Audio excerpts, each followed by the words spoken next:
Great day, everyone. Ed Dudley here, coming at you again with another connected conversation. And I got the man that really doesn't need an introduction in the triangle area. But for those who don't know him, I have the amazing, impactful Danny Rosin on today. How are you doing, Danny?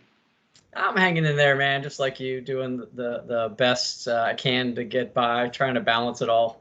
Yeah, I hear you. I hear you. Well, I just want to introduce you to maybe a few people that didn't know you and some of the amazing things that you're doing out there. Because I remember in our first conversation, you started sharing some of the things that you were doing. I was just blown away with a couple of the things that you were doing. But if you can just introduce yourself and tell the people who you are and what you do. Yeah, thanks. First, I really appreciate the invitation. It's nice to be able to be on these forums and share some thoughts with you, and hopefully make a bigger impact and connect with folks in ways that maybe I hadn't before. So thank you for that. Um, I mentioned I'm a guy trying to balance it all. I think when I think about what I'm trying to balance, it's probably the things I do, like marketing, philanthropy, family, the pandemic, racial injustice, and trying to be positive as much as I can through it all. Um, I just thought E.B. White, there's a quote I love that he said, I get up every morning determined to change the world and have a great time. And sometimes this makes planning my day very difficult. And I always think I'm kind of like that a little bit. But what do I do? I'm somebody who really loves to create and build organizations that do things that matter. I try and help as many people as I can, and in the communities I serve, trying to be a really good parent and husband, which is a lot harder these days, but I'm at that as much as I can. I started a company with my best friend growing up, Robert Fibash. The company's Brand Fuel.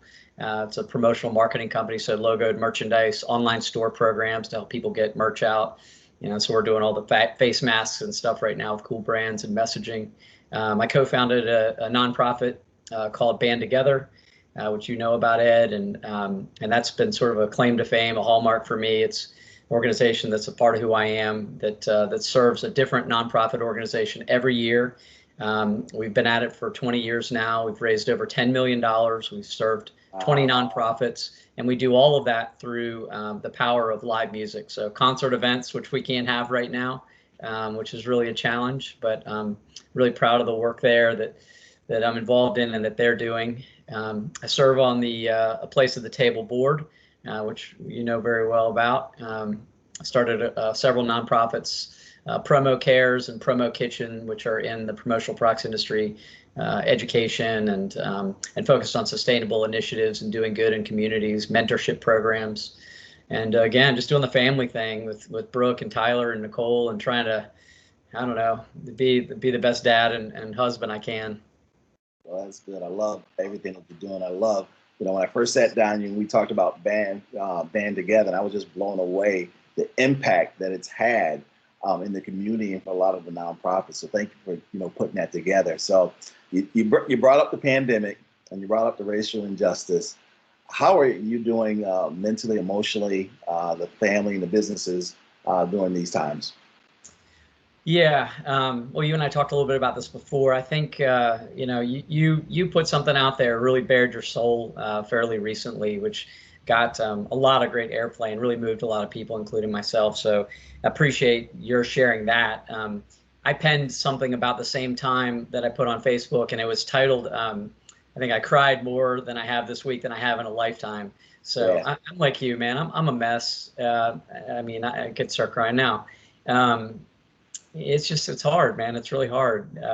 And the kids thing, I think, is the toughest thing for me because it's like right here and it's just constant. Mhm. I feel like, with devices, they're in front of all this stuff. You can take it away and they're mad, but, they're not aware of what's going on. They're not learning or finding their voices right now, I don't think. And I think that's a struggle for me as a parent who really is so invested in trying to, affect change in a positive way wherever I can. So that's a struggle, but I do believe, and they're young, and I get that. So I'm not pressuring them, folks, but I do believe that young people in particular, they don't seem as scared or complacent as they have been. Those that are out there on the streets, I think that's promising. I just really like to get my girls there a bit more. So I think that's a challenge and an opportunity. Um, on the brand fuel front, no events have been really challenging. We lost a significant amount of market share. We do the giveaways at events, and so we're having to reimagine our business, and we're coming up with some really creative ways to help our clients connect with staff and their customers and still market and try and stay alive during these days. And I think, going back to the social and racial injustice, I think we're trying to find our voice, our role as corporate citizens during a time when we can use our influence to address that in some way. Because I feel like brands are in a crisis mode right now. That there's like a lack of trust more than there ever has been before. And there's a wake-up call going on in America. And I think it's an opportunity. I hope it's an opportunity for consumers to hold brands accountable. And these one-time braggadocio, donations that they're making, the fancy ads, we're all in this together, it just doesn't do the trick. Yeah. And so there's a lot of rhetoric out there about that, and I think consumers are demanding change for corporations, and some are writing big checks. I think that's great. I hope they go through the nonprofits that you serve so many, and I do too, that can help them do the hard work that they do. And I'm really excited about that. But I think consumers are going to demand more, and I'm hopeful for that. And so when I think about brand fuel and all of this, I mean, we've got products and services to help focus on recognizing and thanking staff and customers and powerful storytelling. Products are focused on the new domain. Products are coming through the supply chain, whether that's Black-owned businesses, minority-owned businesses, ways to rethink how we are onboarding staff. And just, I think we're really looking at ourselves critically. And I just love our staff. They're so good, and they've been so open. So, I'm very hopeful for that, and the future for our business, and hope that, we are able to build trust during this time, not while it's on the front, these issues are on the front page of the news, but long term. I think we've done some of that along the way very well, but I think we can do better. Yeah, I absolutely love what you just said. So, this is one of my favorite, questions to ask everyone, because I pull so many nuggets of wisdom out of this question from the answers. Have you found a silver lining during this time? I find silver linings always, because it's just kind of in my nature, which sounds kind of awful and wonderful at the same time. You know what? I'll throw this out there. I'm gonna share just a little anecdotal thing about a place at the table. That place is Amazing. Yeah, it really is. Before the pandemic, we were serving about 75-80% of people who came through the door were like you and me. We'd pay for our meal. We'd pay a little bit more to help cover someone else's meal who couldn't afford it. And so as the pandemic, weeks into the pandemic, the line started to shift a bit. Today, we're more of a 30% paid and paying it forward, and 70% in need.